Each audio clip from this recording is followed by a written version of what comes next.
পানীয় জল নিয়ে যে অসুবিধা সৃষ্টি হয়েছে তার জন্য আমরা দায়ী নই, তবে আমাদের দায়িত্ব আছে, দায় আছে, কিন্তু কোনোভাবেই আমরা দায়ী নই। আমাদের উত্তরসূরিদের পাপের বোঝা আমাদের বহন করতে হচ্ছে, আমাদের নীলকণ্ঠ হতে হচ্ছে।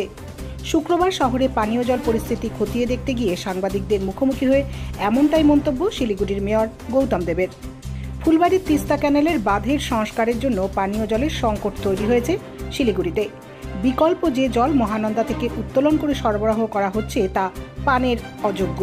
বিশেষজ্ঞরা যে মুহূর্তে তা জানিয়েছেন, সেই মুহূর্তে নলবাহিত এই পানীয় জল শহরবাসীকে পান করতে নিষেধ করেছেন মেয়র গৌতম দেব। পরিবর্তে পানীয় জলের পাউচ প্যাক ও ট্যাঙ্ক করে পানীয় জল সরবরাহ করা হচ্ছে পুর নিগমের তরফে। এদিকে পানীয় জল পানের অযোগ্য এই খবর বিরোধী দলগুলি পাওয়া মাত্রই প্রতিবাদের বিক্ষোভ মিছিল দেখাতে শুরু করেছে। বিরোধীদের এই প্রতিবাদ দুঃখজনক ও রাজনৈতিক উদ্দেশ্য প্রণোদিত বলে মেয়র আক্ষেপ করেন। শিলিগুড়ি পুর নিগমের তরফে পানীয় জলের জন্য যে বিকল্প ব্যবস্থা করা হচ্ছে তা কতটা পর্যাপ্ত, শুক্রবার সেই বিষয়টি খতিয়ে দেখতে 33 নম্বর ওয়ার্ড পরিদর্শনে যান মেয়র গৌতম দেব। তিনি এদিন স্বীকার করেন, বিকল্প পদ্ধতিতে যে পানীয় জল শহরবাসীদের সরবরাহ করা হচ্ছে তা পর্যাপ্ত নয়, তবে পুর নিগম যথাসাধ্য চেষ্টা করছে। পাশাপাশি এই জল সংকটের দায় তিনি পুরোপুরি বিগত বোর্ডের ওপর চাপিয়ে দেন। তার কথায়, পানীয় জলের এই সমস্যা এখনকার নয়, তা দীর্ঘদিনের। বর্তমানে প্রাকৃতিক বিপর্যয়ের জন্য সমস্যা আরও বেড়েছে। এই সমস্যার জন্য বর্তমান পুর বোর্ড কোনোভাবেই দায়ী না, তবে সেই দায় এড়ানোর কোনো রকম আকাঙ্ক্ষা নেই বলেও তিনি জানান। পাশাপাশি আরও 2-3 দিন এই জল সংকট চলবে বলে মেয়রের বক্তব্য। বিরোধী দল, এই আগমার্কা বিরোধী দল যারা জিরো আছে, মাইনাসে চলে যাবে। দুটো বিরোধী দল যারা জোটবদ্ধভাবে আছে, নামই নিতে ইচ্ছা করে না, জিরো থেকে মাইনাসে যাবে। আর তাদের সহযোগী দল, তাদের অসুবিধা আছে। আর 2-1টা প্রেস মিডিয়া, সব না, ম্যাক্সিমাম প্রেস মিডিয়া তারা তাদের মতো করে লিখেছেন।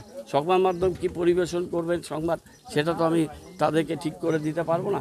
2-1টা সংবাদ মাধ্যমে তারা সেই প্রচেষ্টাটা কতখানি আন্তরিক, মানুষের কাছে বিষয়টা একটা প্রাকৃতিক দুর্যোগ, সেই দুর্যোগে কাছে মানুষ অসহায় হয়ে যায়। সেইখানে উইশান্টিং না করে কিভাবে সেই সমস্যাটার সমাধান করা যাবে সেইটা না দেখে কেউ করেছে, এবং তারা অনেক বেশি আতঙ্ক সৃষ্টি করছে। তারা অনেক পুরনো রেফারেন্স টেনে প্রবন্ধ বার করছে, সেটা তাদের অধিকার, তারা করতে পারে, সেটা নিয়ে আমি বলার কেউ নই। কিন্তু এটা আমাকে ব্যথিত করেছে। আমরা মানুষ এটা সহ্য করছেন, আর 2 দিন 2.5 দিন এই জল যন্ত্রণা থাকবে। আমরা আগেই মানুষের কাছে ক্ষমা চেয়েছি, এটা আমাদের অপরাধ নয়, এটা আমাদের উত্তরসূরিদের পাপের বোঝা আমাদের বহন করতে হচ্ছে, আমাদের নীলকণ্ঠ হতে হচ্ছে। আমাদের উত্তরসূরি যারা চিৎকার করছিল, তাদের পাপ, তাদের অপদার্থতা, তাদের ব্যর্থতা, তাদের ইনঅ্যাকশান, তাদের 41 বছর 45 বছর কর্পোরেশন এবং সরকারের একটা বৃহৎ অংশে তাদের থাকা জনপ্রতিনিধি হিসাবে এসজেডিএ এবং ইউডিএমে, তারা শিলিগুড়ি শহরে এই যন্ত্রণা তৈরি করেছেন, যেখান থেকে আমরা বেরিয়ে যাওয়ার প্রচেষ্টা নিচ্ছি। আমরা মানুষ, হ্যাঁ বলুন, বিকল্পভাবে যে জলের ব্যবস্থা করা হচ্ছে সেটা পর্যাপ্ত করে সাধারণ মানুষ? আমি তো বললাম যে 55 ml তো আমি পৌঁছাতে পারবো না। আমাদের অল্টারনেটিভ মেজারমেন্টে যা জল পাঠিয়েছে, আর জলটা অন্য পারপাসে ব্যবহার করা যাচ্ছে।